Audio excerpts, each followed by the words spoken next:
E eu gostaria que os amados abrissem as vossas Bíblias. Livro de Números, capítulo 33, versículo 12. Tema de hoje: um lugar chamado a luz. Um lugar chamado a luz. Tema de hoje: um lugar chamado a luz.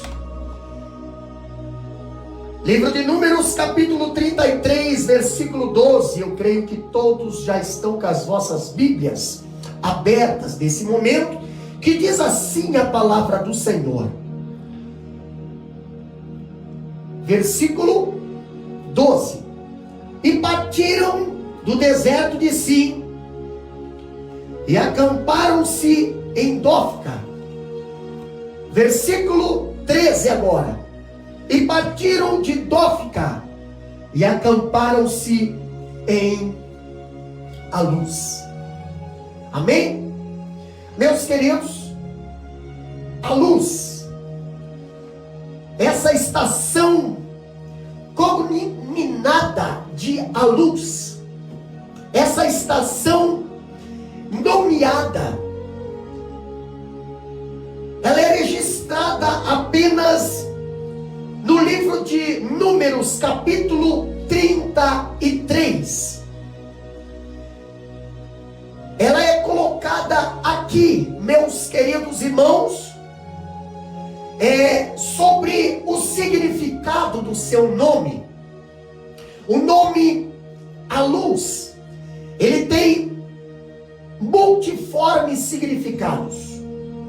Quando nós olhamos para a luz no hebraico, a luz significa eu amassarei, como se fosse massa, falando de massa de pão.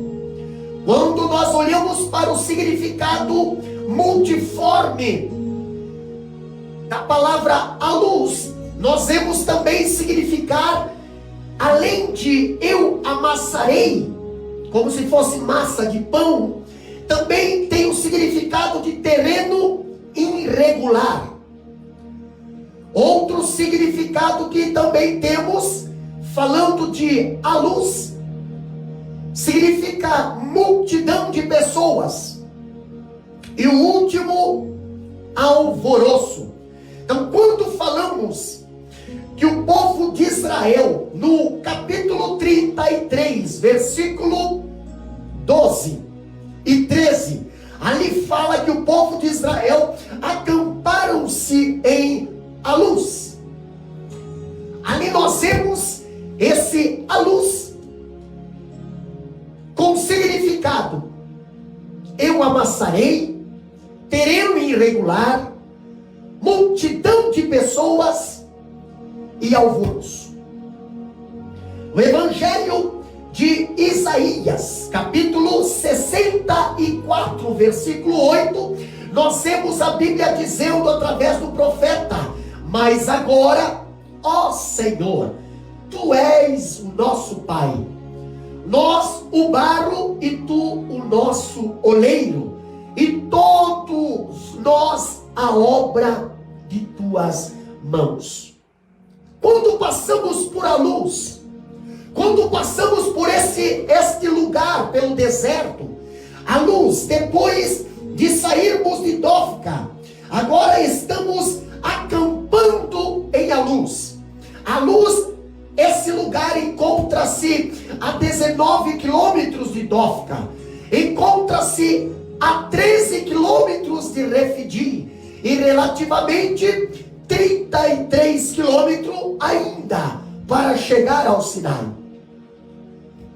O conhecimento que herdamos com isso é que o prodigioso arquiteto divinal, ele não deseja que alberguemos as experiências desfavoráveis e injuriosas das nossas caminhadas. E nós nem devemos prestar continências, ou muito menos nos paralisarmos perante elas, mas com continuar a passos firmes em uma marcha interrupta. Meus queridos irmãos, nessa viagem, nós vemos os quebra-cabeças, eles são enigmáticos, indeclináveis, consequentemente necessitados a nos nutrir, cimentados na infalível, singular e imortalizada palavra de Deus. Posteriormente, meus queridos, nós precisamos ser descascados, batidos no processador do amoroso Senhor e superado entre o período de escolarização, agora diplomados na escola de Dófica, que nós passamos no estudo passado, onde nós testemunharemos ali o silêncio de Deus, o silêncio do Todo-Poderoso, a riqueza ali existente e o politeísmo fúnebre maculando o centro geográfico daquela localização, aonde o povo de Israel estava. E agora, partindo de Dófica, a partir desse marco, nós vemos os hebreus, eles podiam levantar acampamento, abraçar a época, a jornada, novamente, e em um deserto ali vacilante e piedoso. Os israelitas agora viajavam, aliançados ao silêncio palpável e à tímida melancolia do deserto. Eles tinham pela frente cerca de 19 quilômetros de caminhada, ritmada até a próximo acampamento, que seria a luz. E nós aqui pretendemos, meus queridos irmãos, descortinar para vocês o que nós podemos aprender na faculdade disciplinatória desse acampamento chamado a luz. Aqui nós fragmentaremos o significado do seu nome. Também politizarei, visto que não presenciamos nenhuma vertente relevada a patenteada nas escrituras sagradas concedente a essa estação.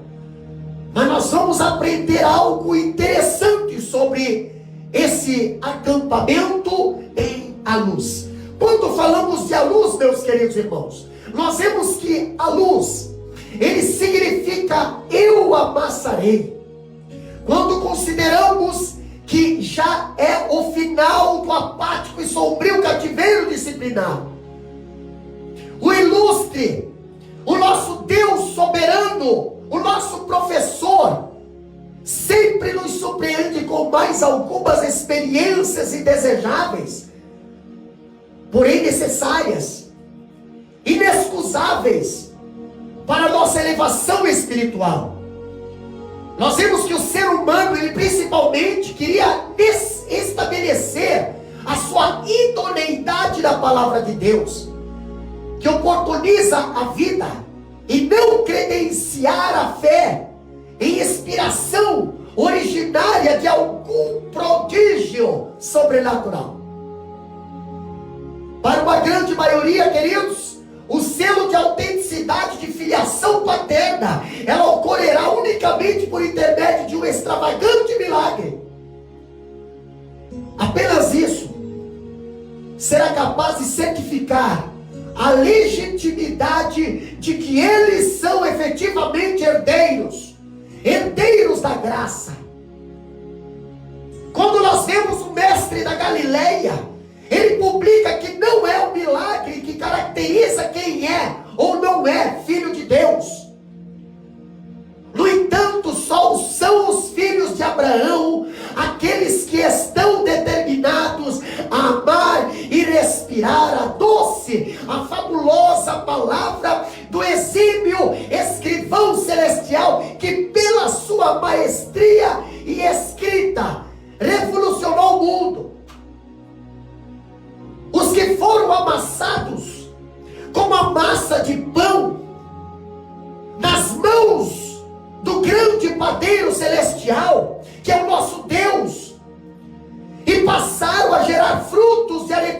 momento em um ambiente equilibrado e sustentável. Após a sua entrega total, encravada de 40 dias e 40 noites, nós vemos Jesus na sua salvação. Ele foi tentado pelas ofertas maquiadas do sombrio maligno. E no momento em que o amado da nossa alma, ele atravessava a linha de chegada, nós vemos que Jesus, ele tinha sido conduzido pelo Espírito Santo ao deserto para enfrentar as setas inflamadas do patriarca do inferno. Quando nós olhamos para essa linha, quando nós olhamos para esta palavra, querida igreja que está nos assistindo neste momento, o raciocínio do luzeiro das trevas era razoável, visto que Jesus estava há muitos dias sem comer. 40 dias, 40 noites, ali no deserto. E esse ponto de vista temporal poderia estar correto para alguém que andasse segundo o curso relativo do homem. Não seria esse o julgamento que alguém com uma compreensão rasa e viciada diria? Claro. Para os verdadeiros filhos, aqueles que não são gerados da carne, mas do Espírito, milagres são apenas adicionais de motivação para enaltecer o sumo sacerdote da nossa esperança, e não um amuleto para que seja consolidado na sua crença. Lideranças contemporâneas continuam a imprimir o mesmo resumo revisado, digitado pelas mãos do pontífice do abismo. Segundo a propaganda, o mesmo método do diabo está nos dias de hoje. Vivemos um tempo e em uma sociedade em que nosso vizinho mais próximo é a teologia da prosperidade, onde se apregou o dever de buscar e determinar a Deus as riquezas dessa vida. Pois como filhos, nós devemos ter uma vida de glória, ainda neste ciclo presente. Meus queridos irmãos, esta é a geração do determinativo, uma cultura mal orientada, sem nenhum princípio de respeito a Deus, ao soberano da nossa alma. Uma geração sem Bíblia, uma geração sem temor, que vive confrontando a Deus, que vive militando que os filhos devem ter abundância de tudo, onde tudo deve ser determinado, desafiado e colocado à prova. Meus queridos irmãos, vincular uma ideologia como esta é ascender ao cúmulo do devaneio. O ser humano, ele carece polarizar a entrega, o ser humano, ele carece polarizar integralmente a sua confiabilidade. Aonde, pastor? No eixo da inviolável palavra de Deus, de onde emana toda a essência da vida, e não em um alimento terminável, resultante de um milagre. A maioria das pessoas que são aqui, tipo colega de casa, desta teoria, só consegue acreditar na sua filiação através das manifestações milagrosas. A concretude de evolução teológica, para essas pessoas, elas precisam ser de velocidade acelerada. Mas, meus queridos, Jesus, a Bíblia diz, o santo Galileu, com uma fidalguia toda elitizada, ele ensina princípios fundamentais concernentes no que tange o ser um legítimo filho do divino. Para senhorar-se dessa excelente graduação, não necessita ali da existência de um milagre, para ali nós assenhorar-se a existência dessa filiação, não necessita, pois não é o milagre que fará com que Deus venha adotar o homem como um filho. Filho, meus queridos, é todo aquele que o recebe e crê em seu nome. Este se tem o direito de se tornar e ser aplaudido na seara dos filhos. A Bíblia fala em João capítulo 1, versículo 12: contudo, aos que receberam, aos que creram em seu nome, deu-lhes o direito de se tornarem filhos de Deus. Aos que receberam. Meus queridos irmãos, quando falamos de a luz, quando falamos desse significado de amassar, nós temos que entender que para que degladiar diante do poder absoluto do Senhor, sendo que Ele já dogmatizou quem é o seu Filho amado, como que algumas ingênuas pedras trivais transformadas em pães poderiam positivar a legitimidade da filiação do carpinteiro nazareno, sendo que os encantadores do Egito também fizeram semelhantes prodígios. Quem crê na palavra que diz: este é meu filho amado, não precisa de prova. Quem crê na palavra: vinde a mim e eu vos farei, não precisa de prova. Quem crê na palavra: eu sou o caminho, a verdade e a vida, não precisa de prova.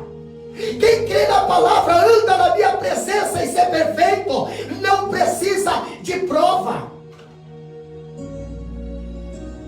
Todos querem milagres, meus queridos irmãos, mas ninguém deseja ser a massa do pão.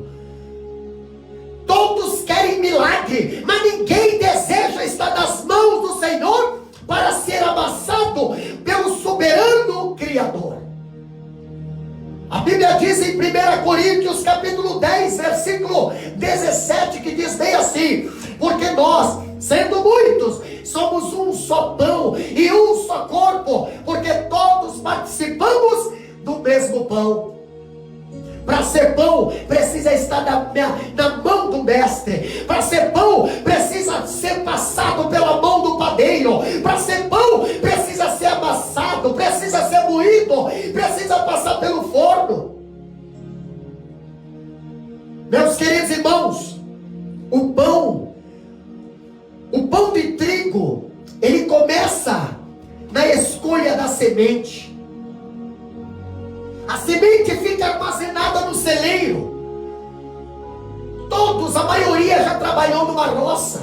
A maioria entende um pouquinho de agricultura. Então nós vemos que a semente, ela fica armazenada no celeiro, guardando ali, ou aguardando o tempo do seu plantio.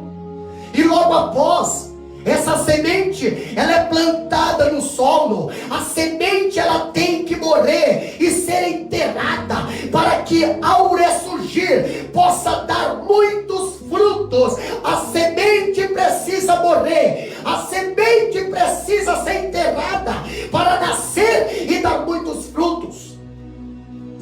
Depois de grande, é realizada a colheita.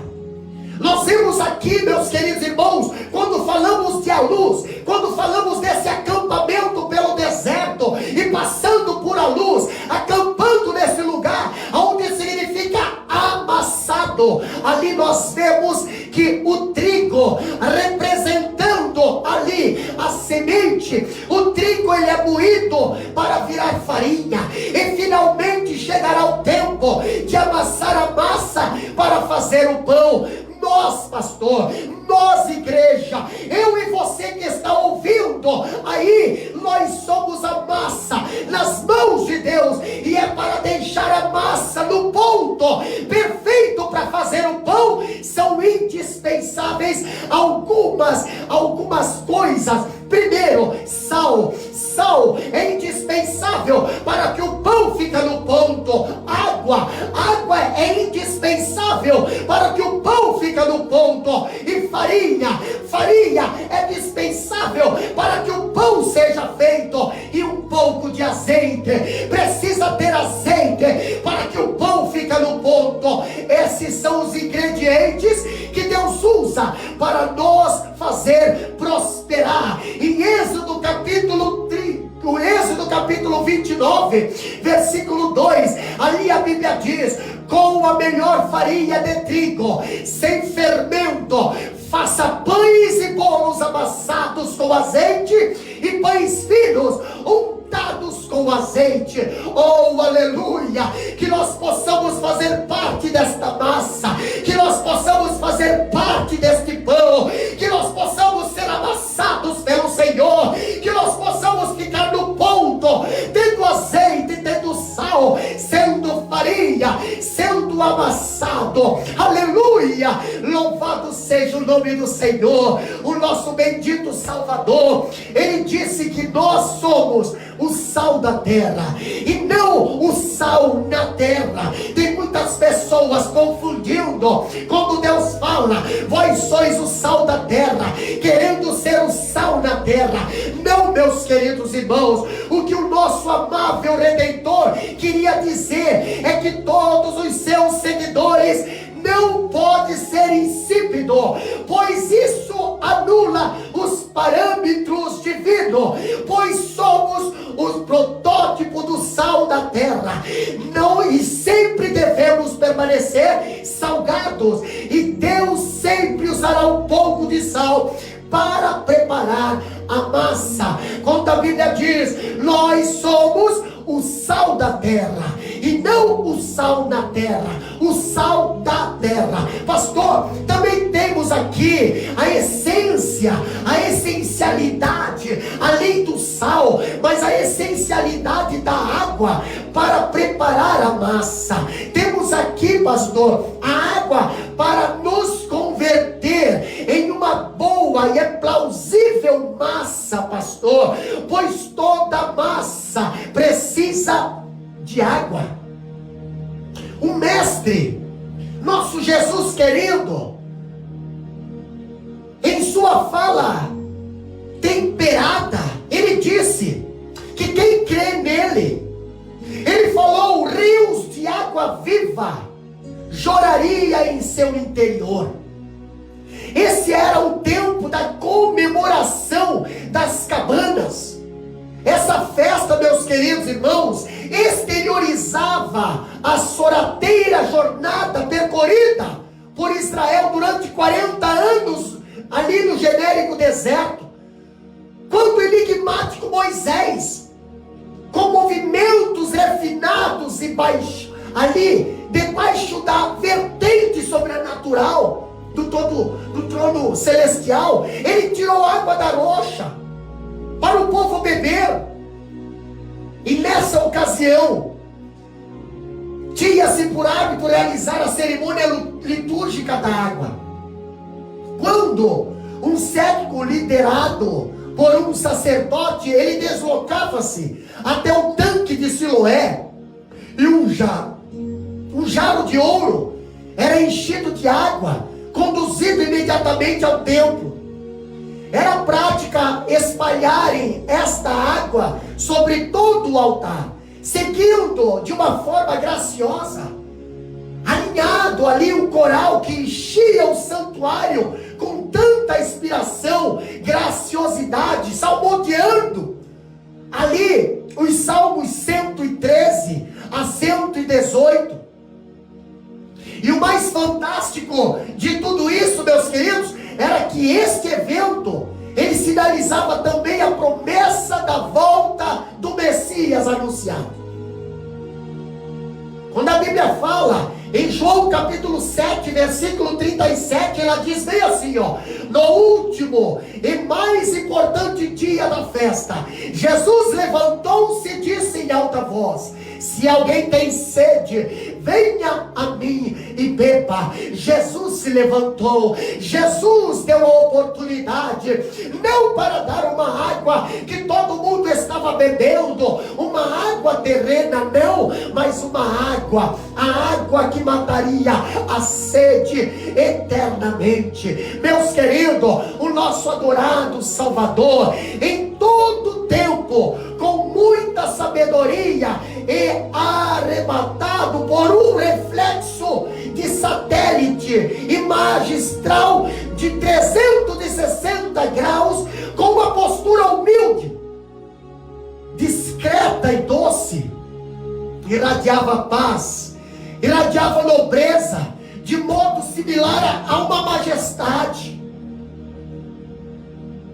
O Filho de Deus, ele colocava-se em pé diante da multidão que estava presente no templo naquela época, com uma personalidade misteriosa, excluída do clube dos doutores, da lei dos hipócritas rabinos, cativos em uma sinagoga de fariseus. E assim começa a romper o inquietamento, o silêncio e o protólogo. Ali ele quebra protocolos da descrença, apresentando-se como um manancial inesgotável. Nós vemos ali quando Jesus se apresenta, quando ele diz: eu sou a água da vida, ele se apresenta como uma borbulhenta cascata, ele se apresenta como uma fonte mansa, interrupta, que se entrega para quem tiver sede, gratuitamente bebe da água da vida. Quem sabe nesta noite, ou nesta manhã, alguém está ouvindo esta palavra. Alguém precisa desta água, alguém precisa matar essa sede. Eu quero dizer que o dinheiro não mata a tua sede, eu quero dizer que o status não mata a tua sede, eu quero dizer que a tua posição social não mata a tua sede. Eu quero dizer que só Jesus pode matar a sede da tua alma. A Bíblia relata um número reduzido que passou a crer que ele era um profeta. No entanto, para outros que não acreditavam que ele era um profeta, estamos falando de Jesus, ele era o próprio Cristo. E a irmandade farisaica, narcotizada pelo efeito ali da primazia, buscava aprisionar, buscava matar ele. Mas nós vemos que o bom pastor, nós vemos que Jesus, o nosso mestre dos mestres, ele usa agora o seu cérebro para varrer aquele ambiente e devotado em um sermão arrebatador. Não poderia deixar de exortar o relativo àquele ritual que já não tinha importância alguma. O ritual de molhar, o ritual de ir lá no tanque de Siloé e buscar água, não. Por que, pastor? Porque agora ele se apresenta como verdadeiro manancial de águas vivas, uma torrencial aflorando do trono celestial, que estava presente para quê? Para civilizar as choupanas e as suas indigentes memórias, e varrer suas liturgias viciantes e vazias ali da vida daquele povo. Profeta Jeremias capítulo 2 versículo 13, nós vemos a Bíblia dizendo, através do profeta Jeremias, quando ele chama a atenção: porque o meu povo fez duas maldades, a mim me deixaram o manancial de águas vivas, e cavaram cisternas rotas, que não retém água. Vivemos em uma crise espiritual, vivemos em uma religiosidade nesses últimos dias. Mas esse povo que muitas das vezes se apresenta como religiosos, muitas das vezes são cisternas rotas, são cisternas que nem aceitam a palavra do Senhor, não aceitam a sã doutrina, não aceitam a santidade, não conseguem armazenar a água da palavra. qualquer entulho, qualquer porcaria, qualquer sujeira que Satanás apresenta nesse mundo, mas a palavra da verdade, eles não aguentam mais segurar. E o profeta Jeremias, ele profetiza ao povo de Israel, porque o meu povo fez duas maldades. A primeira, me deixaram o manancial de águas vivas. Pastor, deixaram o manancial de águas vivas e partiram para onde? Partiram a cavar cisternas que não retêm água, cisternas que não tem betume, cisternas que não tem ali impermeabilizante, cisternas rotas, cisterna que hoje está cheia, mas amanhã está vazia. Jeremias capítulo 2, versículo 13, a Bíblia diz assim. Nós vemos uma história de um certo homem, ele manifestou interesse em dedicar a sua vida a Jesus, mas ao entrar na igreja ele ficou escandalizado, pois a pessoa que estava no púlpito discursando com tanta eloquência, ele conhecia muito bem, era um caloteiro, péssimo vizinho, uma pessoa que dava mau testemunho na sociedade. Ele ficou muitos dias num dilema, porque ele queria ser cristão, mas o seu ânimo esfriava sempre que ele lembrava daquele homem. Então uma noite ele sonhou que viajava no deserto com muita sede, e cada vez que ele via um poço de água, abaixava-se para beber, mas só comia areia, pois todos os poços ali que apareciam para ele eram miragens. E essa cena se repetiu-se várias vezes, até que ele se viu no oásis, aonde corria um córrego de água cristalina, mas ele não teve coragem de se abaixar novamente, pois não queria mais encher a sua boca de areia. Nisso, um anjo apareceu e lhe disse: beba, essa água é verdadeira. Beba, essa água é verdadeira. Mas a princípio, meus queridos irmãos, essa história, ele ficou desconfiado. Mas depois ele criou ânimo e abaixou-se para beber até saciar a sua sede. E ele viu, a água era boa, mas ao erguer os olhos, reparou que próximo ao córrego havia um cavalo morto, e ficou muito preocupado, com medo que tivesse tomado uma água contaminada.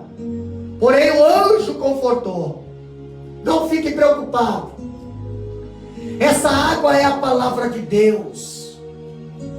As impurezas que você anda vendo por aí não tem poder de invalidá-la. Beba sem medo. Muitas das vezes, meus queridos, nós estamos que nem essa pessoa. Quando essa pessoa acordou, ele abriu seu coração, ele recebeu a Cristo como único Salvador da sua alma. Israel era um povo eleito de Deus. Israel havia negligenciado a fonte das águas vivas para cavar suas próprias cisternas, acreditando que poderia dessedentar a sequidão da sua alma, afogando no seu egoísmo maroto e doentio.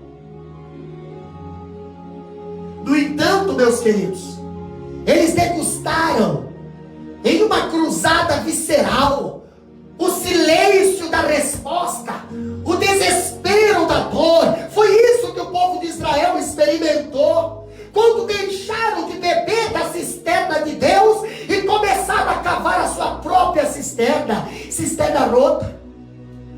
Aqui nós temos uma visão espacial da grandeza da água em nossas vidas.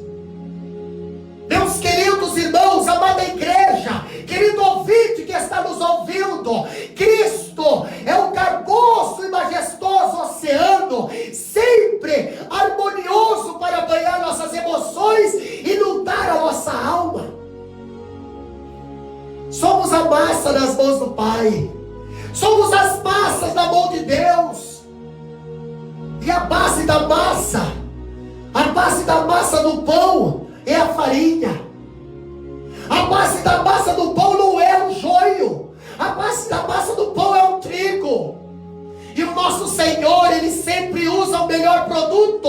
para nos preparar. O nosso Senhor, quando está nos amassando, Ele não usa farinha de 10ª qualidade, Ele usa os melhores ingredientes para nos formar o melhor pão. Pastor, mas nós temos que saber de uma coisa: o azeite nunca podia faltar na massa. O azeite, esta era uma ordenança do Senhor, na hora de amassar a massa, na hora de amassar o pão, na hora de fazer o alimento, na hora de fazer o pão, tinha que ter o azeite. Na hora de amassar o pão, tem que ter o Espírito Santo. Na hora de amassar o pão, tem que ter o Consolador. Na hora de amassar, é importante observar que a massa, ela gruda na mão do mestre. Eu não sei se os irmãos já tiveram a oportunidade de fazer pão, ou de amassar o pão, mas eu já tive a oportunidade de acompanhar por várias vezes a minha esposa fazer o pão. E nós vemos que a massa, na hora de amassar, ela é importante observar um detalhe. A massa, ela gruda na mão do mestre das massas. Entenda que Deus só amassará. Entenda que Deus só amassará a massa que estiver grudada nas suas mãos. Para nos tornar massa ideal, meus amados irmãos, é necessário estarmos ligados nas mãos de Deus. É necessário que nós possamos estar ligados na mão do especialista das massas. Ele sempre afundará suas mãos em nossas vidas, nas massas, empurrando para frente. Esse é o processo que nos ajuda a desenvolver. Deus, Ele só fará a massa até que ela fique firme. Deus amassará a massa até que ela fique firme. Deus empurrará a massa até que ele fique firme. Continuará sovando até que ela cresça. Voltando para esse acampamento, que o povo de Israel está parado, agora acampado, esse lugar chamado a luz, é a estação onde somos ali, a massa nas mãos de Deus.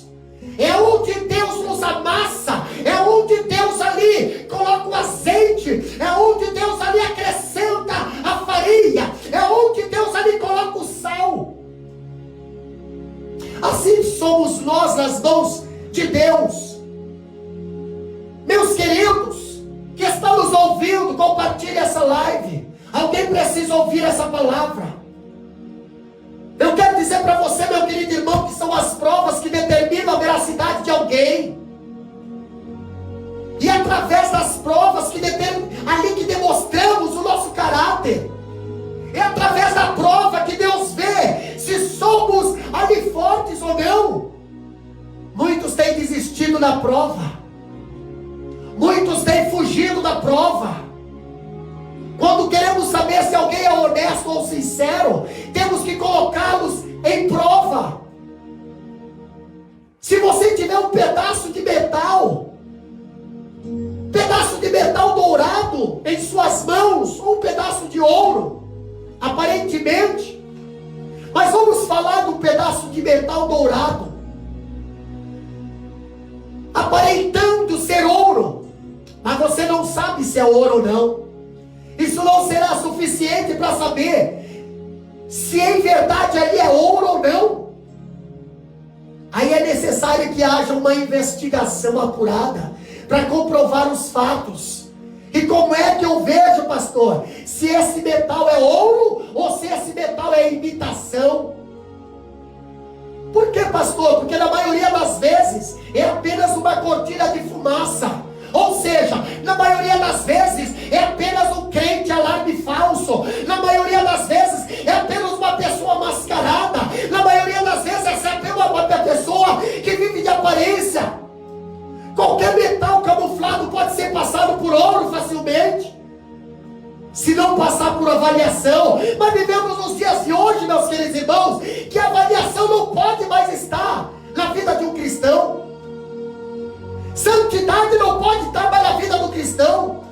fogo não pode dar mais na vida do cristão. Palavra incrível, a palavra não pode mais dar na vida do cristão. E esse é o motivo pelo qual Deus os toma em suas mãos para nos amassar. O seu único objetivo, querida igreja, é que entendamos qual é o nosso real valor. Não se martirize em pensar que é a única pessoa na face da terra a ser provado, não. Não pense que é só você que está passando por luta, não. Quem sabe você não olhou para trás, tem pessoas na situação pior que você. Mas o extraordinário, o grande eu sou, o Pai da eternidade, o príncipe da paz, o arquiteto da nossa alma, ele submeteu ali a maior prova possível, quando ele aceitou seu filho, o seu único filho, voluntariamente morrer na cruz do Calvário. Quando estamos nas mãos de Deus, meus queridos irmãos, quando estamos nas mãos dele, sendo amassado e trabalhado por ele, é que ali nós descobrimos as maiores falhas da nossa vida. Quando eu olho para o profeta Jeremias, aonde submisso ao rei eterno, ele teve que ser lançado numa cisterna, enlameada antes de Deus ali ter mandado um etíope, Ebimeleque, para tirá-lo da lama. E nós vemos que Passur, o presidente da casa do Senhor, teve de ferir o profeta e metê-lo no cepo, antes que este enviado do soberano da nossa alma detectasse a inquestionável vontade de Deus.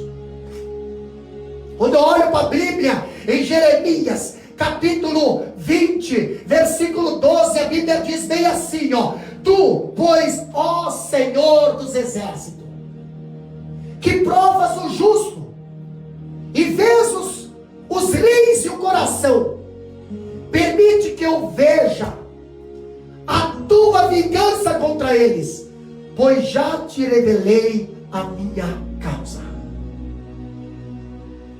Meus queridos irmãos, não foi por acidente, na verdade, todo o recrutamento de Moisés.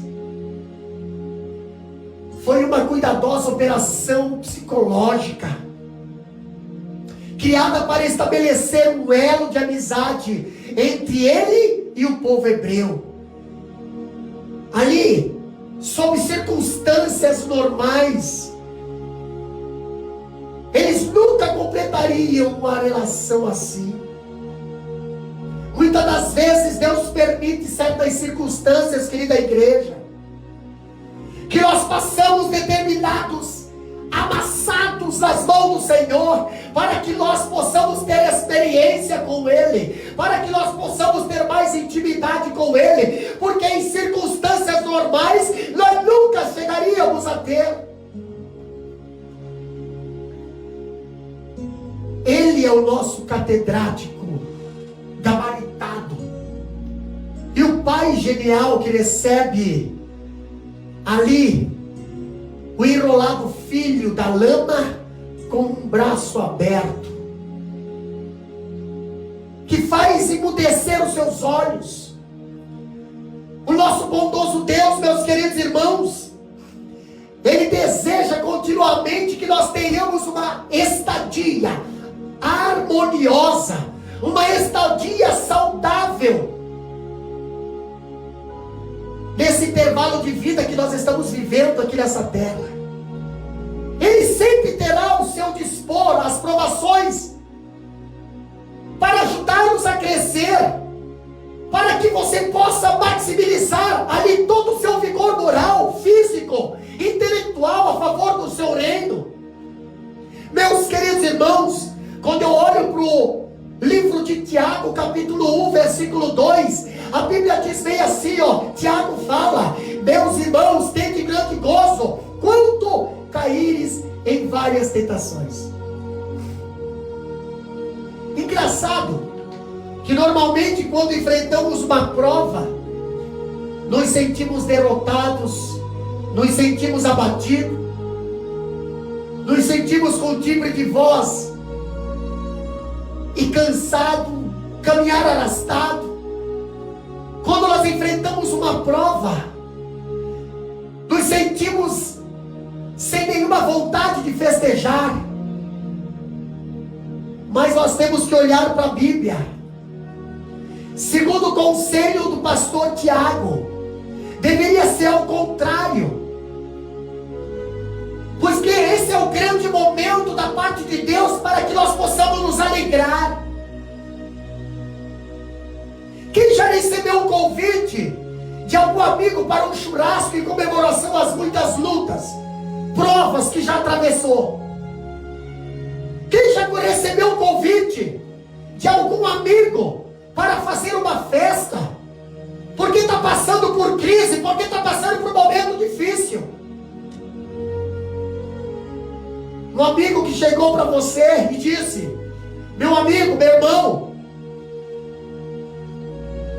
eu te intimo a estar na minha casa para uma festa, com um delicioso jantar, comemoração a um ano de provas e lutas, pois a minha felicidade é tamanha que resolvi fazer uma festa. Quem já fez isso? Reflita um pouquinho comigo. Parece loucura, né? Mas é isso que a palavra de Deus nos orienta a fazer. É isso que Tiago capítulo 1 versículo 2 nos ensina a fazer. Não é pela festa, com churrasco, mas se alegrar, ainda que as provas espanquem o nosso coração, ainda que as provas nos joguem no limbo, são elas que nos fortalecem a nossa fé. Meus queridos, o carvalho não é somente provado, mas ele é enrijecido pelas malvadas tormentas, pelas tempestades. Nós devemos entender que o grau de provação que podemos suportar delineará a fronteira do nosso futuro, manifestando a intensidade do elo que temos com o Senhor da nossa fé. Devemos aceitá-las com alegria. Devemos aceitar não porque apreciamos a provação, não, mas porque gostamos do que, pastor? Gostamos das provas? Não, ninguém gosta da prova, mas nós gostamos do resultado da prova. O segredo para suportarmos as provações é a soberania cimentada em Deus, que vem apenas por meio da sua palavra. Nós não gostamos da prova, mas nós gostamos do resultado que a prova traz. Nós gostamos do resultado depois da prova. Nós gostamos do raiar da manhã depois da noite chorosa. Nós gostamos do milagre depois da prova. Se você estiver sendo amassado pelas mãos de Deus, entenda que Ele deseja apenas que você seja como um pão. Se você está sendo amassado pelas mãos de Deus, se você está acampado em a luz nesse momento, entenda que Deus quer que você esteja pronto para alimentar os famintos. E se você não passar por essa estação chamada a luz, você não vai ser pão para alimentar, você não vai ser sal para temperar, você não vai ter azeite, que é o poder do Espírito Santo, que vai ser a autoridade da tua vida por onde você passar. Quando eu falo de a luz, além de amassar, além de a luz significar eu amassarei, a luz também significa terreno irregular. Meus queridos irmãos, o deserto de Aluz, pelo qual Moisés ele guiava o povo de Israel, ali esse caminho era um caminho muito difícil. Era um caminho muito difícil, mas era o caminho da vontade de Deus. Era um caminho muito difícil, mas era a vontade do Pai, era a direção que Deus deu. Era um caminho difícil, mas era necessário estar nesse caminho. Era um lugar desprendido de tudo, tudo que era supérfluo. Um convite ao despojamento, um convite ao retorno do essencial. E nós vemos que é nesse universo que o homem experimenta ali a sua fragilidade. É nesse caminho, é nesse lugar, é nesse terreno irregular que o homem vê a sua limitação. Lugar de prova, lugar da purificação. Mas eu quero dizer para você, meu querido irmão que está nos ouvindo nesse momento, também é o cenário mais apropriado para termos um encontro pessoal com Deus, onde ouvimos o silêncio da alma e o trocar dos céus. Esse foi o caminho das irregularidades, da trajetória dos israelitas, porque eles precisavam superar esse momento tão difícil. Há uma grande plasticidade em nossa forma de adaptação, e ela depende muito mais da nossa cultura do que o que produzimos e aprendemos. Assim, pensar a psicologia de um ser humano é pensar o momento e o lugar em que ele vive. Existe um caminho perfeito, que te leva até o destino perfeito para você. Só que ao longo desse caminho existem bifurcações, ao longo desse caminho existem encruzilhadas, ao longo desse caminho que você está tomando existem curvas fechadas, quebra-molas, pontes, pedágios. E aqui está a melhor parte.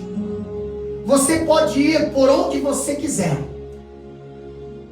Não parece incrível, né? Mas eu não estou dizendo que essa é a verdade absoluta. Essa é apenas a teoria em que acredito e na qual eu tenho pautado a minha vida. E posso te garantir, é muito difícil. Existe um ditado que diz: o mundo é tão difícil que necessitaríamos ter 2 países. É difícil por quê, pastor? Por que o mundo é tão difícil? O mundo é difícil porque a gente não sabe confiar, não sabe esperar. O mundo é difícil porque nós não sabemos andar em linha reta. A gente insiste em mudar a rota, desviar e procurar destinos que não sejam pedagogias. É difícil, pastor, porque o caminho é longo. É difícil porque a estrada é ruim.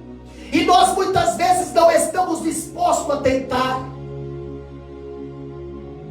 Nos portamos a maior parte da jornada teleal aqui como cristãos cibernéticos, que misturam a seara da metrápula dos seus intelectos primitivos, excessivos cenários adâmicos futuristas, com seus mirantes aprumados excentricamente para a órbita das suas vaidades. É difícil porque, como o hipócrita rabino da sinagoga, lá dos fariseus, canonizando leis em benefício próprio e venerando a sua prole, cuja a emoção é catequizada religiosamente em favor da sua linhagem. Por isso que é difícil. Então nós decidimos continuar andando, continuar procurando caminhos por nós mesmos, que sempre procuram se apresentar com uma certa docilidade de hipocrisia. A estrada é melhor, mas nós nunca chegamos a lugar nenhum. Pastor, mas a igreja é melhor. Pastor, mas o ambiente é melhor. Pastor, mas lá é melhor. Porém, na sinuosidade dos hemisférios do nosso cérebro, e relativamente no deserto estéril, deserto sedento da nossa descrença, algo sobrenatural existente.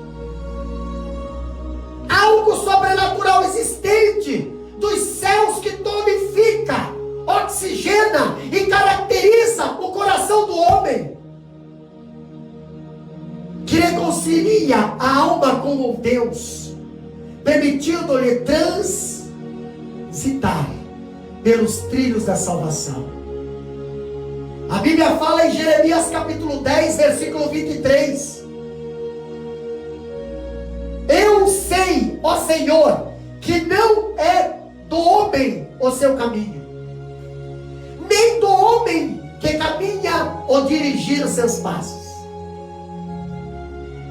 Ah, pastor, mas foi Deus que me fez fazer essa decisão. Deus não é Deus de confusão.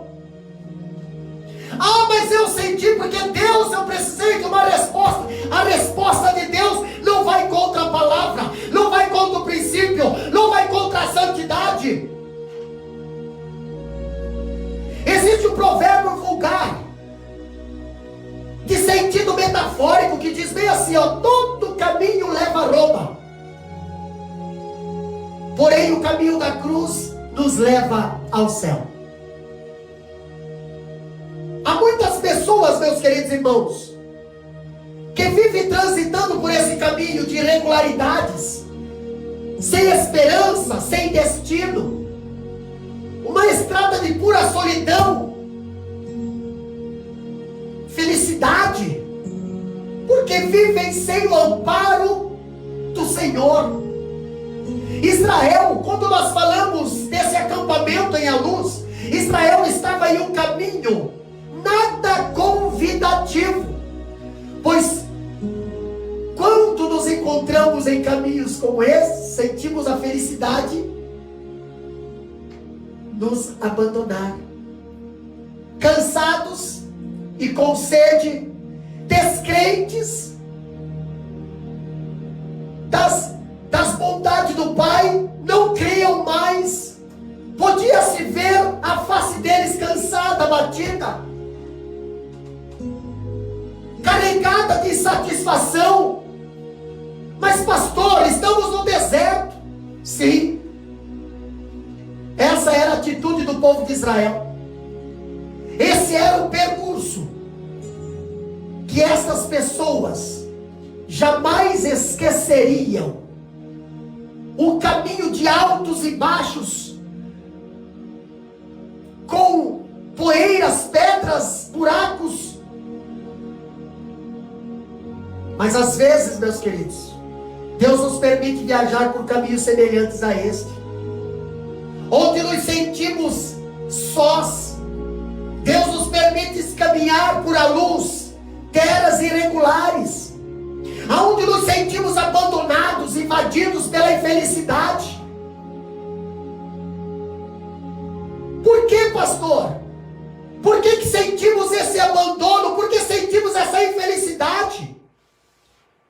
Porque não conseguimos ver a presença de Deus, não conseguimos ver Deus conosco nessa caminhada tão cruel e maldosa.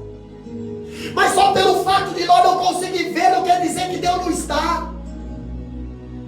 E quando eu vejo o povo de Israel nessa longa e antipática caminhada, nós vamos olhar lá para o Novo Testamento também, 2 discípulos caminhando no caminho de Emaús,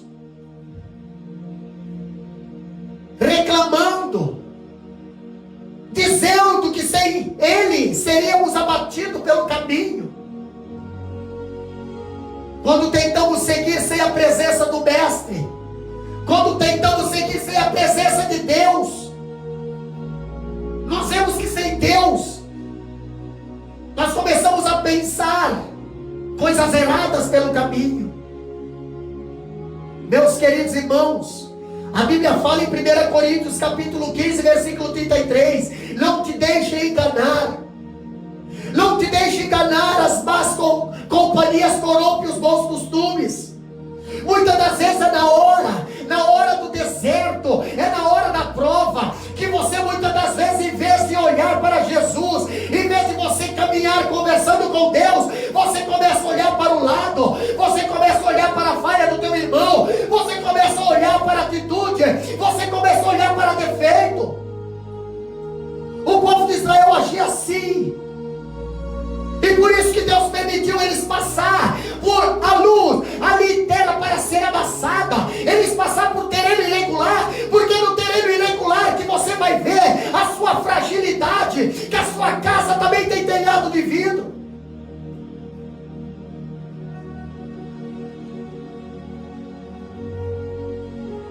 A Bíblia fala em Lucas capítulo 19, versículo 5.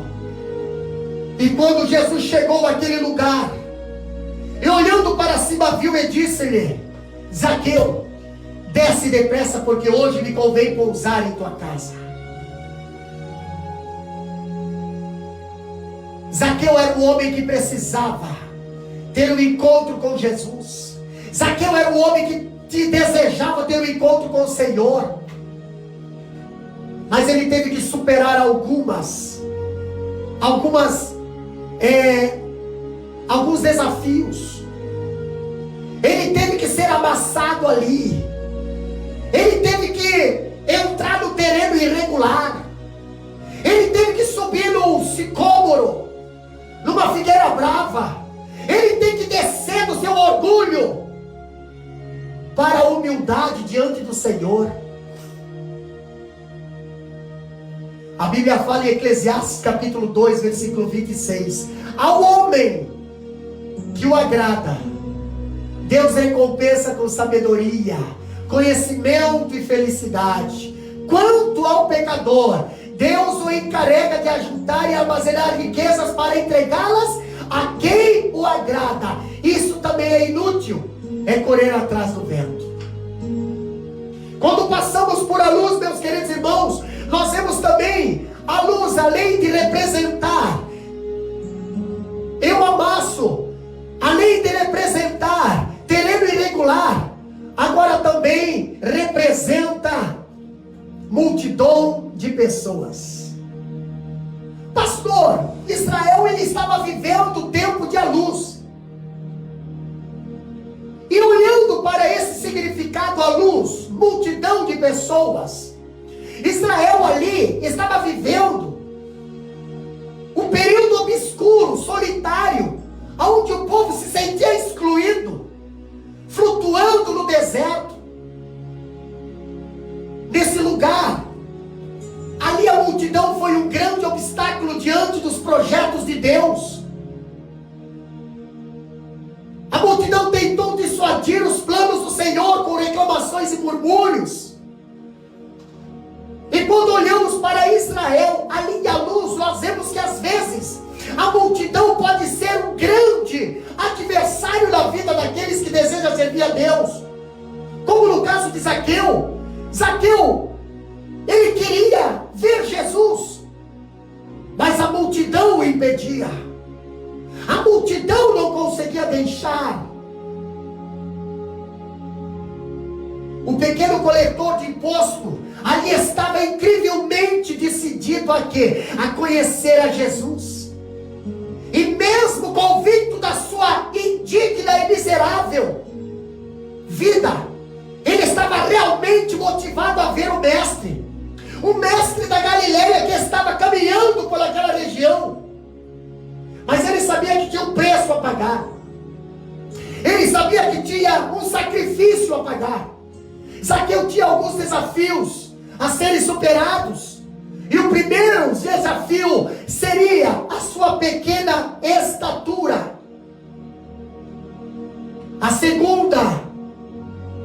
O segundo desafio foi a grande multidão que teria ali tentar impedir ele de ter um encontro com o Senhor. Quem sabe ali naquela multidão tinha pessoas que iriam julgar a vida dele. Quem sabe ali no meio daquela multidão tinha pessoas que iriam desacreditar do desejo dele. Quem sabe ali naquela multidão tinha pessoas que iam afastar ele de Jesus.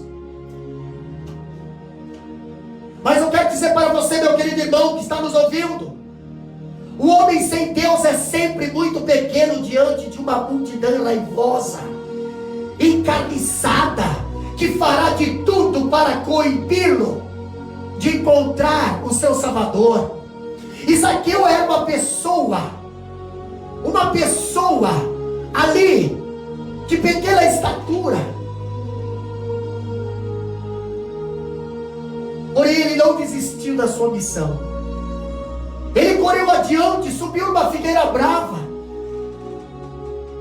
com o objetivo de contemplar o Messias prometido, que haveria de passar por ali. Mas eu quero dizer para você, meu querido irmão, para você encontrar Jesus, para você achar Jesus, não é subindo não, você precisa descer, não é querendo se aparecer não, é você se humilhando. É interessante e ponderar que Jesus não passa pela vida de ninguém sem que antes transformá-la, e assim sucedeu com o histórico Zaqueu. A sua transformação foi imediata. Levantando-se ele, a Bíblia diz, prontamente afirmou ao Senhor da sua existência. Quando o Senhor pediu para ele descer, quando ele desceu diante do Senhor, quando ele se colocou diante do Senhor, ele prontamente falou para ele: Senhor, caso eu tivesse defraudado alguém, eu restituiria-lhe 4 vezes mais. Que estava decidido em doar aos pobres metade da sua fortuna, pois era um homem rico. Meus queridos irmãos, um dos primeiros níveis de relacionamento que Jesus enfrentou foi a multidão. A Bíblia sempre relata que as multidões o seguiam, porque se admiravam com os sinais e prodígios que Jesus, o Messias de Israel, realizava, curando os enfermos por onde ele passava. E porque eram saciados com pães que milagrosamente Jesus multiplicava, sim, por isso a multidão o acompanhava. A Bíblia fala em João capítulo 6, versículo 26, se não me foge a memória, Jesus respondeu-lhe e disse: na verdade vos digo, que me buscais, não pelos sinais que viste, mas porque comeste do pão e vos saciaste. Meus queridos irmãos, o missionário nazareno, Jesus de Nazaré, ele sempre atuou em um ministério imerso à multidão, mas nunca a priorizou. Hoje tem pessoas que, se a igreja tiver poucos membros, não vão.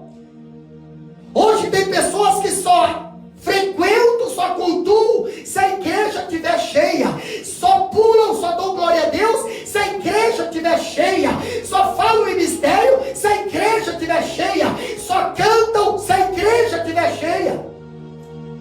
Jesus nunca priorizou a multidão. Por que será que ele nunca buscou ser ovacionado por essa massa? Por que, igreja? Porque o grau de feedback, o grau da réplica, é de compromisso da multidão, é o que? É irrelevante, é irrelevante, é oscilante, é misterioso. O nível de impacto e transformação da palavra sobre ela é limitada.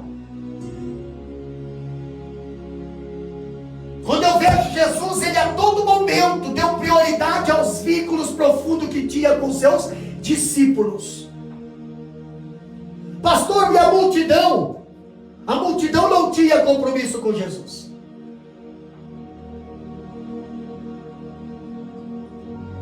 A Bíblia diz que a multidão o seguia por causa dos sinais e das suas curas que ele fazia. O seu relacionamento com Jesus era raso. O povo mantinha um olhar frio. O povo, a multidão, mantinha o olhar distante do mestre. O que define o comportamento da multidão é a busca de suas próprias necessidades. Só se buscava Jesus quando havia uma necessidade. Assim o compromisso estava condicionado a isso. A decisão de estar com Ele era uma decisão provisória, em que a independência movia o compromisso. Eles acostumaram-se então com relacionamentos superficiais. Todas as áreas de sua vida eram mais ou menos nebulosa. Viviam altos e baixos em sua jornada cristã. Não tinham compromisso com Deus, mas apareciam na presença do Senhor quando estavam com a corda no pescoço, quando estavam em crise financeira, quando precisava de um milagre. Aí eles viam. Essa aí é a atitude de multidão, porque quem é discípulo segue Jesus, quem é multidão não segue. Talvez o motivo que trouxe a multidão ao mestre da Galileia tenha sido mero compromisso religioso, ou a necessidade de libertação de alguma área, a necessidade de cura, ou apenas para manter um agradável vínculo social. Eu tenho amigos. O meu amigo vai, eu também vou. A minha amiga vai, eu também vou. Eu estou servindo a Deus porque a amiga está. Se a amiga sai da igreja, sai todo mundo junto. Isso é comportamento de multidão. Não é comportamento de servo e discípulo. São pessoas independentes, completamente independentes. Seus motivos são desconhecidos. Esse tipo de pessoa consequentemente cresce até certo ponto e então fica estagnadas. Mas a verdade, querida igreja, porém é que o crescimento de muitas pessoas é débil em toda a natureza espiritual e humana. Apesar dos estímulos por parte da igreja, apesar do encorajamento, apesar da doutrinação, apesar dos ensinos do pastor, a tendência continua a ser sempre muito forte no sentido da dormência espiritual. E o panorama apresenta ser cada vez mais um crescimento anêmico, em uma nascente linha improdutiva. Meus queridos, não se intimida pela multidão. A multidão que tentará barrar o seu crescimento. Você não foi gerado para atuar dentro de uma bolha artificial, não. Não faz parte de uma série de montagem no qual é necessário que todos sejam uniformes e recebam o mesmo rótulo e código de barra, não. Nós precisamos ser diferentes. Nós precisamos caminhar contra a multidão. Nós precisamos ir contra esse mundo. A Bíblia diz: não ameis o mundo, nem o que ele mundo há, porque o amor do Pai não está nele. Quando eu olho a Bíblia, quando eu vejo a multidão na vida de Josafá, eu vejo algo interessante. A Bíblia relata que uma grande multidão, formada ali por 3 exércitos, se reuniu para atacar o reino de Judá, onde Josafá reinava. E nós vemos que nessa época o povo de Judá, ele desfrutava do grande, da prosperidade financeira, prosperidade espiritual. E Josafá havia restabelecido o culto ao Senhor e organizou um grande exército. O exército de guerra edificou cidades e fortalezas, estabeleceu juízes, sacerdotes, levitas, fez grandes obras e construções e tornou-se amigo do povo. A Bíblia fala que a sua fama correu por todos os países ao redor. E diante de todo o progresso, estou falando da multidão na vida de Josafá, quem sabe você possa estar passando por esse estágio também, por essa dificuldade também. E diante de todo esse progresso do seu reino, quando havia paz e prosperidade, nós vemos que os seus inimigos não estavam satisfeitos. Nós vemos agora que os inimigos, eles decidiram então fazer guerra contra o seu reino. Infelizmente, meus queridos irmãos, estaremos sempre rodeados por uma grande multidão. Uma multidão insatisfeita com o nosso progresso e sucesso. Quando falamos de multidão, por vezes nos encontramos em um contexto nada relevante, como canoas a ermo, como uma biblioteca entesourada de sinopses, visionários e das mais belas inspirações, ou como uma coletânea recheada de garbosos talhes e relevos estonteantes, e como instrumentos reunidos numa orquestra magistral, cuja elegância da textura composta pela timbragem faz cantar os anjos. Porém, na maioria das vezes, nos encontramos num caótico fundo de poço. Meus queridos, quando falamos da multidão em nossas vidas, a multidão na vida de Josafá não foi diferente. Nós vemos que os nossos inimigos estão sempre unidos para roubar e destruir os nossos sonhos, projetos de vida. Enquanto isso, um povo escolhido e separado para habitar nas mansões celestiais vive dividido, se degladiando entre si. Nós vemos que o Salvador, nosso Deus amoroso, em certa ocasião, Ele nos advertiu dizendo que os filhos desse mundo presente são mais astutos no trato entre si do que os filhos da luz. Agora eu vejo, no entanto, o rei Josafá, mesmo tendo um exército poderoso, rei Josafá, mesmo tendo aí um poderio bélico à sua disposição, com mais de 1 milhão de guerreiros, segundo o relato do segundo livro de Crônicas, capítulo 17, versículo 12 a 19, nós vemos que Josafá, mesmo tendo esse arsenal, ele viu-se em desvantagem diante de 3 grandes exércitos. Agora eu vejo que com muita sabedoria e temor, ele preferiu buscar o socorro de Deus. O rei, ele recebeu a visita de algumas pessoas, os arautos do Apocalipse, da desgraça que viria ali para avisá-lo que uma imensa multidão estava a caminho para destruí-lo. Interessante que para falar o que vai acontecer, nós temos muitas pessoas agora para nos ajudar a entrar na guerra, para nos ajudar a lutar contra esse comportamento. Nós deve contar nos dedos.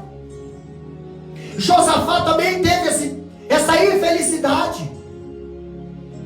Josafá também teve esse mensageiro que chegou para ele: olha, Josafá, está vindo 3 exércitos aí contra você. Está vindo 3 exércitos, está se levantando. Sabe o que está acontecendo? Está acontecendo assim. Meus queridos irmãos, como pastor, eu quero dizer aqui para toda a igreja e para todos que estão nos ouvindo, que raramente recebemos visita dos embaixadores de boas novas. Raramente. Você que está ouvindo aí do outro lado, assim como Josafá, muitas pessoas vivem também, muitos líderes vivem também. Raramente você recebe visita dos embaixadores de boas novas. Portanto, os emissários apocalípticos são sempre os primeiros a chegar com uma notícia. Está se levantando um exército lá, está se unindo 3 exércitos lá, está se unindo lá.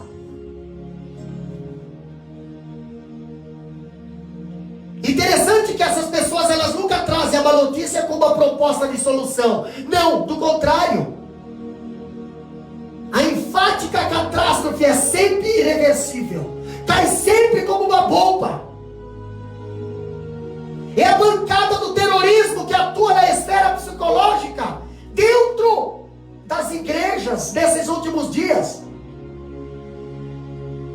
E ocasionalmente geralmente nós deparamos com as inversões ou as invasões repentinas, como dificuldades, problemas que aparecem sem nos avisar, algumas vezes com a mesma velocidade que chegaram ao rei Josafá. A nossa capacidade de reagir e responder aos problemas dessa vida será determinante para o sucesso ou fracasso da nossa vida espiritual.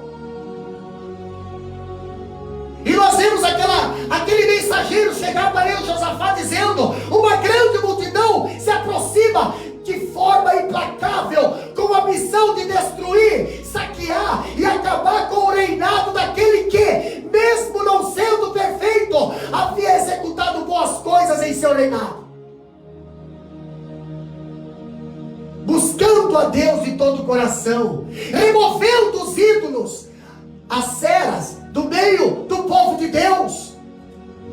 Mas parece que essas coisas não têm qualidade. Parece que os benefícios da obra, parece que as coisas que Josafá tinha feito para o reino não tinha tanto valor quanto exaltar os inimigos que estavam se unindo para vir atacar o rei Josafá. A única certeza que podemos ter quando vimos um grande número de problemas se aproximando é o que, pastor? É a confiança de que quanto maior a batalha que enfrentamos, maior o livramento que Deus realizará por nós.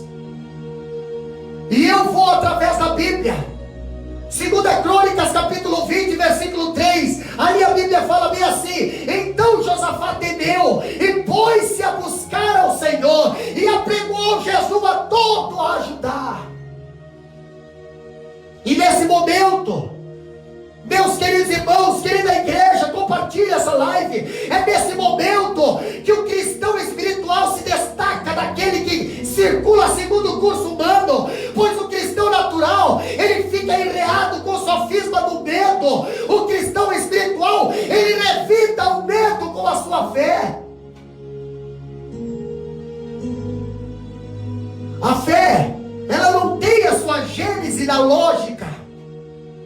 A fé, ela não é pautada na humanidade. A fé não é pautada na carne, no bem. A fé não. A fé, ela é engendrada e engessada no autor da vida.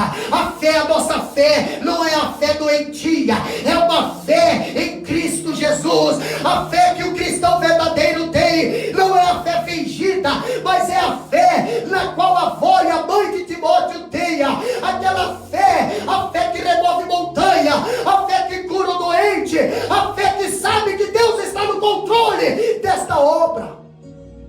Aleluia! Notemos que ele não deixou de sentir temor. Pastor, mas ele era rei, sim, mas ele era carne. Ele reconhecia que o exército inimigo vinha até ele com uma enorme vantagem numérica, sim, é uma multidão. Porém, meus queridos irmãos, o que nós aprendemos com a multidão na vida do rei Josafá, ele não permitiu que isso determinasse o fracasso. Ele não permitiu que essa notícia determinasse o fracasso. E são esses os momentos em nossa vida em que necessitamos de verdadeiros amigos que estejam dispostos a pagar o preço juntamente conosco nos momentos de batalha espiritual. Nós podemos observar que o rei imediatamente buscou ao Senhor. Nós podemos observar que o rei imediatamente buscou, se humilhou diante daquele que tudo pode, diante daquele que tudo vê. E nós devemos sempre buscar ao Senhor antes de responder aos ataques do inimigo. Josafá não buscou ajuda de outros reis, das outras nações aliadas. A ele não. E Josafá nem pediu orientação aos seus conselheiros, aos generais, não. Ali no seu palácio tinha muitos generais, tinha muitos conselheiros de exército, não. O que Josafá fez? Ele decidiu buscar o Senhor em oração e jejum. Há momentos, meus queridos irmãos, que nós temos que entregar nas mãos do Senhor as batalhas que vezes a fé é saqueadora, ela sequestra os nossos pensamentos, colocando-os sobre o trampolim para arremessá-los nos mais longínquos sonhos.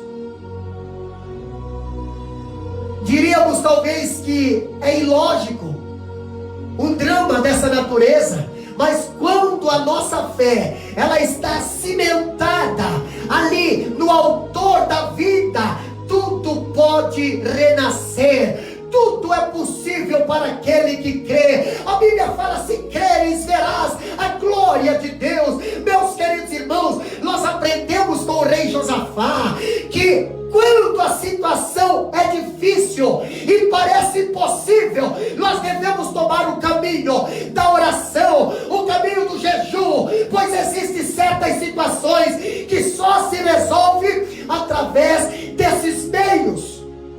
E você sabe muito bem que os inimigos da nossa alma, o inimigo da igreja, o inimigo da obra, o inimigo da comunhão, ele não ora, ele não jejua, ele não tem comunhão com Deus. A vida dele é de aparência, é questão de tempo para cair.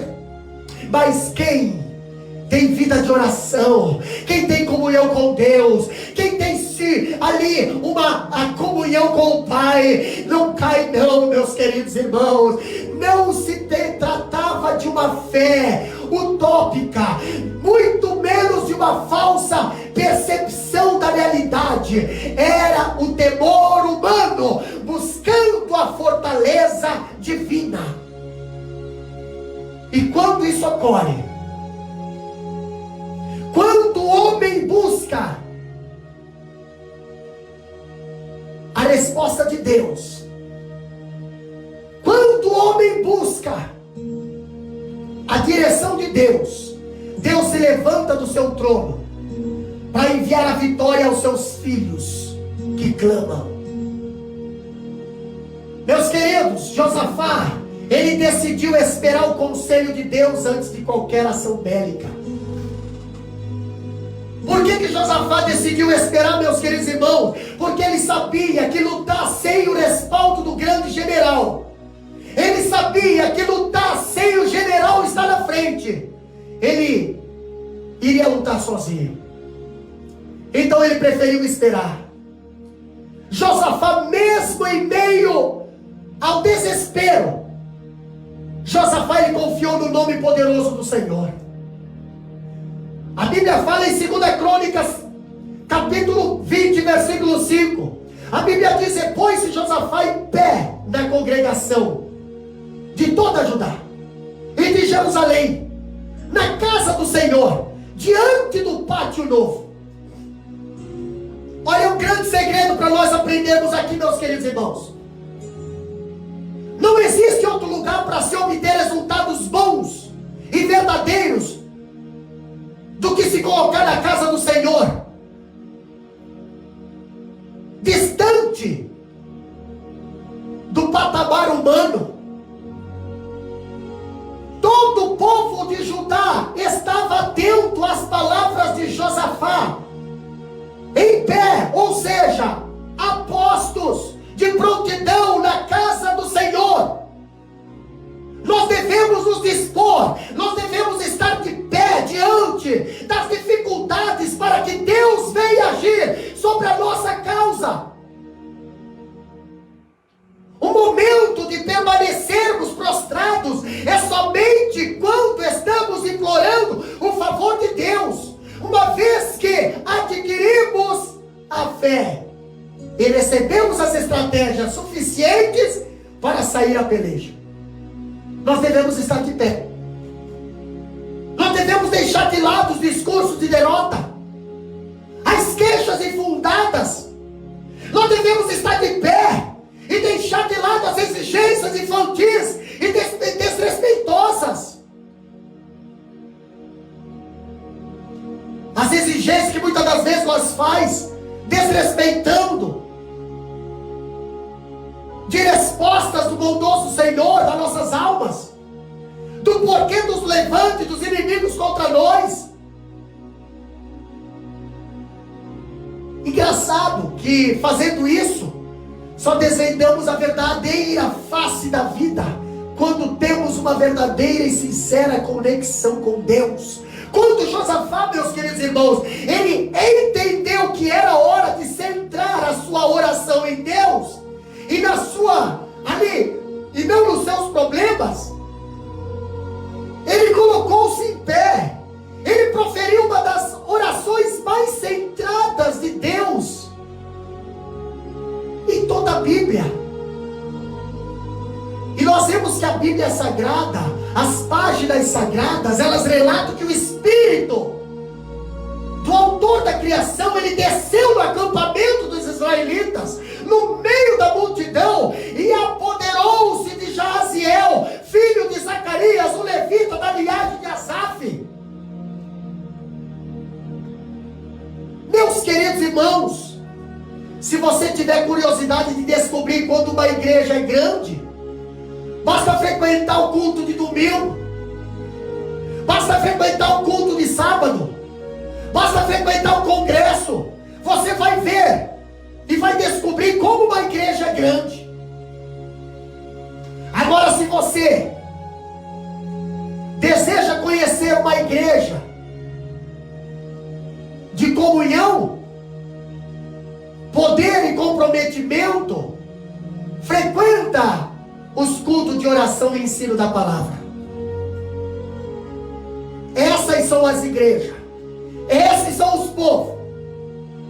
Esses são as raízes. Esses são os que não se dobram. Esses são os que permanecem firmes na hora da luta.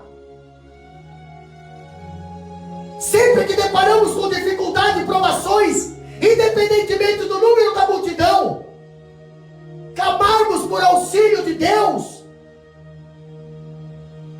com certeza visualizaremos o inconfundível, a inconfundível manifestação do poder divino, do Espírito Santo, do Consolador da nossa alma. Pastor, Paracleto, o que significa a palavra Paracleto? A palavra Consolador. Em uma exegese mais aprofundada, para quem estuda teologia, está na teologia, vai entender o que eu estou falando, mas eu vou explicar um pouquinho aqui. Em uma exegese mais aprofundada, ela possui um significado muito mais amplo do que aquele que lhe é atribuído, o de consolador. Entendeu? Quando nós trazemos alento, aliviar a dor ou sofrimento, mas essa palavra no grego, a palavra usada para consolador, era paracleto, que significa alguém que fica ao lado de outro. Do latim tem-se a expressão advocatus. No mundo antigo, um paracleto era alguém convocado para dar ajuda em um tribunal de justiça. Esse é o sentido central conforme o qual a palavra é usada por João. Lá em 1 João capítulo 2, versículo 1, a Bíblia fala bem assim, ó: filhinhos meus, estas coisas vos escrevo para que não pequeis. Se todavia alguém pecar, temos advogado, temos um paracleto, temos um consolador junto ao Pai, Jesus Cristo é justo. Alguém que fica ao lado do outro, alguém que nos ajuda, ou que está ali para nos advogar. Quer através de uma palavra, de um conselho, ou pela ação direta do poder, o amável Espírito Santo sempre apareça para nos confortar nos momentos em que mais necessitamos da sua ajuda. Meus queridos, o Todo-Poderoso ali das tropas de Israel,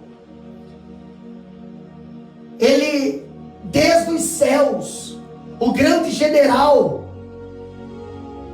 o mais desejava era que os israelitas soubessem que a guerra que eles estavam diante deles ali não era para ser travada por eles, mas o Senhor haveria de pelejar em seu favor.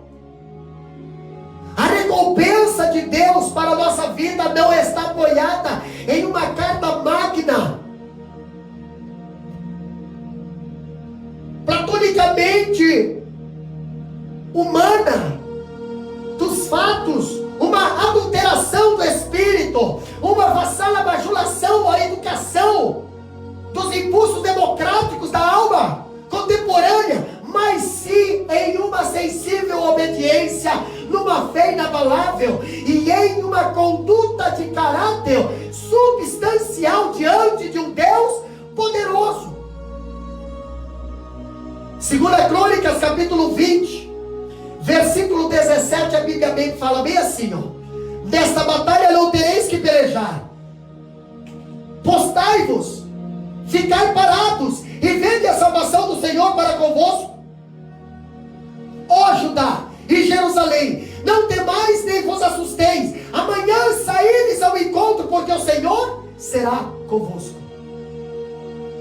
Meus queridos irmãos, olha só que interessante, compartilhe essa live aí. Josafá, Deus mandou ele esperar, e esperar foi a melhor opção para Josafá. Muitas pessoas não escolhem esperar, muitas pessoas são precipitados, tomam decisão e acabam lá na frente sofrendo consequências, porque Deus não mandou. Mas esperar para Josafá foi a melhor opção para Josafá, que poderia ter saído à guerra, poderia ter sacrificado seus soldados, ou até mesmo cair ferido de morte no campo de batalha. Mas Josafá, que orou, que jejuou, ele preferiu confiar naquele que nunca falha. Oh, aleluia! Confia naquele que nunca falha, meu querido irmão. O Senhor dos Exércitos não perdeu nenhum soldado. A única instrução dada por Deus era para que eles louvassem a majestade santa do Senhor. E quão grande é a sua majestade, capaz de destruir os nossos inimigos, por mais poderoso que pareça, sem nós precisarmos arredar uma pedra. 2 Crônicas, capítulo 20, versículo 22, a Bíblia diz: e quando começaram a cantar, e quando começaram a dar louvores, o Senhor pôs emboscada contra os filhos de Amon e de Moabe, e os das montanhas de Seir, e vieram contra Judá e foram desbaratados. Aleluia! Quando começaram a cantar, oh meu querido irmão, começa a cantar. Está na prova, começa a cantar. Está na luta, começa a cantar. Está passando por prova, começa a cantar. Tem mensageiro dizendo que os inimigos, que os exércitos estão se juntando, estão se agrupando contra você. Começa a cantar, começa a adorar. Enquanto você louva, Deus coloca emboscada na vida de todos aqueles que procuram destruir a sua alegria, que procuram destruir os seus sonhos e a sua vida. O nosso anseio de louvar a Deus deve ser sempre semelhante ao da águia. Meus queridos irmãos, quando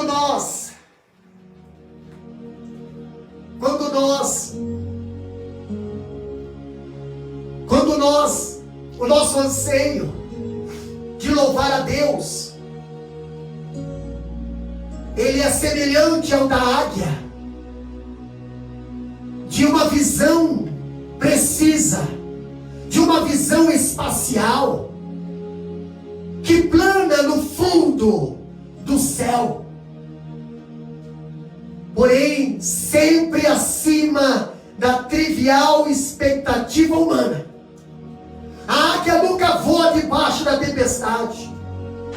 O ninho da águia nunca é fora da rocha. A águia procura renovar as suas vestes, renovar o seu bico por renovar as suas asas, renovar as suas caras.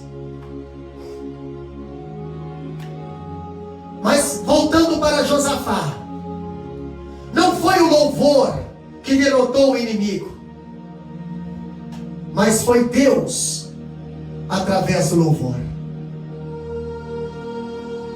Não foi o louvor que derrotou os 3 exércitos de inimigos contra Josafá.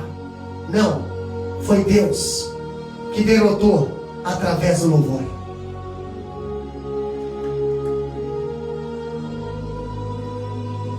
Meus queridos irmãos, quando nós estamos falando da multidão na vida de Josafá, eu vejo que o louvor e a adoração, ela possui poderes espirituais inestimáveis, poderes inimagináveis, quando são entoados por fé e com o coração. Eles estão sendo dados as oportunidades necessárias para quê? Para que Deus haja. Os problemas passam a ser resolvidos.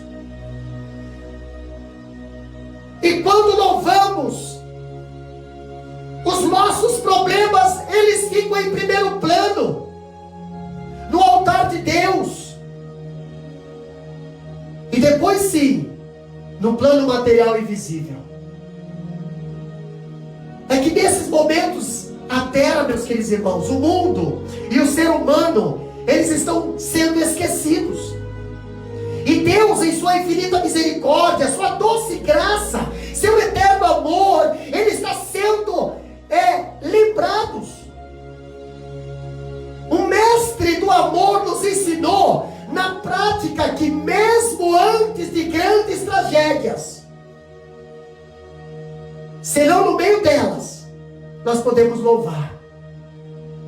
Quando Jesus terminou a ceia, ia para o Getsemane para ser preso e morrer pelo mundo, a Bíblia fala em Mateus capítulo 26 e 30, ele cantou o hino. O que a Bíblia diz lá em Mateus 26 e 30? Depois de terem cantado o hino, saíram para o Monte das Oliveiras. Meus queridos irmãos, o louvor é poderoso. O louvor é poderoso. Você quer ver Satanás ficar alvoroçado? É você louvar com o Espírito e em verdade. É você louvar com o Paracleto junto contigo. É você louvar com o Espírito Santo e autoridade na tua voz. Quando falamos de a luz, falamos de pão amassado, falamos de lugar, terreno irregular, falamos de multidão e falamos também de alvoroço. A luz também representa alvoroço. E este acampamento em a luz que o povo de Israel passou também foi um lugar de alvoroço. Israel estava passando por a luz com destino à Terra Santa. O povo de Deus sempre causará alvoroço no mundo, ou pelo menos deve causar. O testemunho cristão é ofensa para o mundo, e o cético jamais aceitará a igreja militante. E é por esse motivo que seremos sempre incompreendidos pelo mundo. Pastor, o evangelho anunciado pelos mensageiros do poderoso Emanuel, Deus conosco, ele ferirá o ego dos fariseus da modernidade. Nós devemos anelar a salvação das almas, independentemente do alvoroço que isso possa causar. Participar das suas lágrimas, como a flor em sua lucidez, que vigia ansiosa o primeiro ar da aurora, no auge da primavera, que irradia, aprumada no seu caule, como uma bailarina, aguardando o som da música para dar sentido ao jardim. Implorar por almas, como suplicamos pelo ar que viaja pelas veredas dos brônquios. abastecendo o nosso tímido pulmão. Meus queridos, mergulhar o coração da multidão de despojados com o mesmo fervor com que o mar abraça a ilha e tem uma conexão mais sincera com a natureza. Nós precisamos aspirar em tomar, por assim dizer, um banho no oceano da evangelização. A luz representa, a luz, esse lugar que Israel ficou acampado, representa a fase onde o cristão será caçado e arrastado por causa do seu alvoroço. Ou seja, em virtude do evangelho do carpinteiro de Nazaré, quando nós olhamos em Atos capítulo 16, versículo 17, versículo 6, a Bíblia fala: contudo, não os achando, arrastaram Jasson e alguns outros irmãos para diante dos oficiais da cidade, gritando. O que eles estavam dizendo? Esses homens que têm causado alvoroço por todo mundo, agora chegaram até aqui. Meus queridos irmãos, o próprio Salvador disse que seríamos levados aos tribunais. O próprio Salvador disse que seríamos perseguidos. O próprio Salvador disse que seríamos castigados, odiados por amor a Ele. O mestre da vida, ele foi humilhado. O mestre da vida foi injustiçado. Morreu rejeitado do lado de fora dos portões da cidade de Jerusalém. Ele não arquitetou um reino terrestre, não. A sua finalidade não era estabelecer o seu império nesta vida. Quando nós olhamos para essa palavra, a luz, alvoroço, nós vemos que Jesus, o arquiteto da nossa existência, ele tem algo muito mais excelente preparado para nós nas mansões eternas. Vivemos dentro da cidade, portanto não fazemos parte, nem somos aceitos por ela. A nossa morte nos conduzirá para fora dela. Estaremos nos braços de Deus, o meigo Salvador, na cidade santa que Ele tem preparado para nós. Estamos aqui, mas não somos aqui. Somos peregrinos em terras estranhas. Somos estrangeiros e peregrinos no seio de uma sociedade indiferente, hostil e ingrata, que jamais se dobrará totalmente ao projeto da salvação que Deus, o glorioso Salvador, nos agraciou. Meus queridos irmãos, o mundo ama o pecado. O mundo aborrece a justiça. E foi essa causa de hostilidade para com Jesus. Todos quanto recusaram, ou todos quanto recusam o seu infinito amor, eles acharão o cristianismo um elemento alvoroçador. Eles acharão a palavra da verdade uma sura. Eles acharão a verdade uma afronta. Mas por que, pastor? Porque está na Bíblia isso. A luz de Cristo tortura as densas trevas que lhe cobrem os pecados, patenteando-se a necessidade de uma reforma. Ao passo de que os que se submetem à influência do Espírito Santo, eles começam a lutar consigo mesmo. Aqueles que se apegam ao pecado combatem contra a verdade e seus representantes. A Bíblia diz: quem é amigo do mundo é inimigo de Deus. Quem tem comunhão com o mundo não tem comunhão com Deus. A igreja de Deus, odiada e perseguida pelo mundo, ela é educada e disciplinada na escola de Cristo. Muitos hoje não querem mais a escola de Cristo. Muitos hoje não aceitam mais a escola de Cristo. Correm da verdade, correm da santidade e ainda dizem que são cristãos. A igreja de Deus, ela caminha na terra pela estrada estreita e é purificada na fornalha da aflição. A igreja de Deus, ela segue o Senhor através de duras batalhas. Exercita-se na abnegação e sofre amargas experiências. Contudo, a igreja de Deus reconhece por tudo isso a culpa e a miséria do pecado e aprende a afugentá-lo. Quando somos chamados a sofrer algo pelo Evangelho, meus amados irmãos, esse é sempre um momento crucial. O grande conflito é sempre entre o mundo e Cristo. O momento do drama da eternidade. Ter um papel em tal cena não é um castigo. Ter um papel em tal cena é uma glória.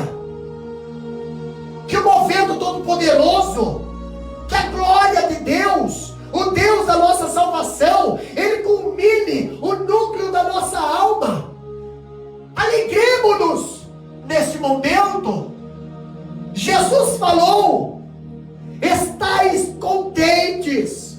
A palavra para estar contente é o verbo grego agal, liastai, que procede da palavra que quer dizer ali, dá um salto extraordinário. É um gozo, como que saltar de alegria. Nós devemos entender que só estaremos agradando ao Senhor quando estivermos causando alvoroço em nosso caminho. A luz, esse lugar que Israel estava acampado, ele será sempre a estação do alvoroço. E se a nossa vida estiver imitando a sociedade, se a nossa vida estiver imitando o inferno, tenha certeza que estamos nessa 10ª estação. Se a nossa vida estiver imitando Satanás, se a nossa vida estiver imitando as hostes, os principados da maldade, você pode ter certeza, estamos no caminho certo. Não estamos como o mundo está, mas estamos como Deus quer que nós estejamos. Eu quero orar pela tua vida. Eu quero orar pela tua família. Eu quero orar pelo teu ministério. Eu quero dizer que esse lugar que estamos acampados, precisamos passar por a luz. Sim, precisamos acampar em a luz. Sim, precisamos ser amassados como pão, sim. Mas Deus está trabalhando. Deus está conosco. A multidão não pode atrapalhar. A multidão não pode parar. A multidão não pode nos amedrontar. A multidão, ela tem que abrir para que Jesus passe, para que Jesus caminhe, para que a igreja caminhe na face da terra. Eu quero orar pela tua vida.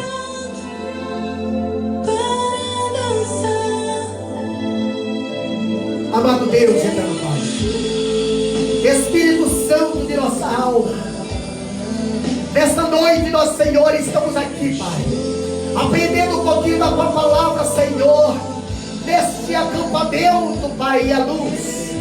Deus querido, queremos ser, Senhor, o trigo, queremos ter o óleo, queremos ser amassados por Ti, Senhor, queremos ser preparados por Ti, Pai, para alimentarmos, Senhor, essa terra, para alimentarmos os famintos. Deus querido, muitas das vezes caminhamos por terrenos irregulares, muitas das vezes caminhamos, Senhor, por lugares solitários, por lugares desérticos, Pai, mas a Tua presença está conosco. Tu prepara uma mesa perante mim, perante os Teus filhos, na presença dos inimigos. Aleluia, aleluia, glória seja o nome do Senhor, exaltado seja o nome do Senhor.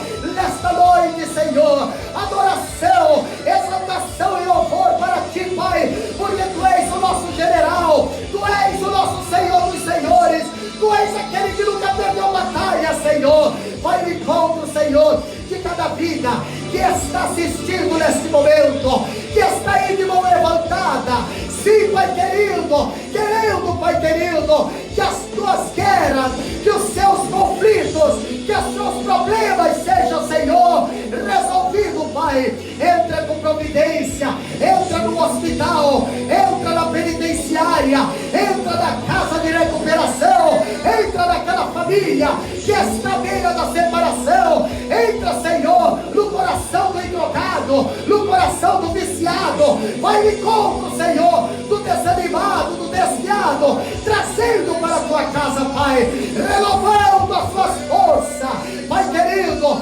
aceita, Deus querido, perdoa os pecados daqueles que estão entregando as suas vidas para ti nesse momento. Se Deus, nós te agradecemos, Pai, por esse culto abençoado, por essa live, Senhor, direto do céu a tua palavra para os nossos corações. Assim nós te agradecemos, Deus, no nome de Jesus. Amém.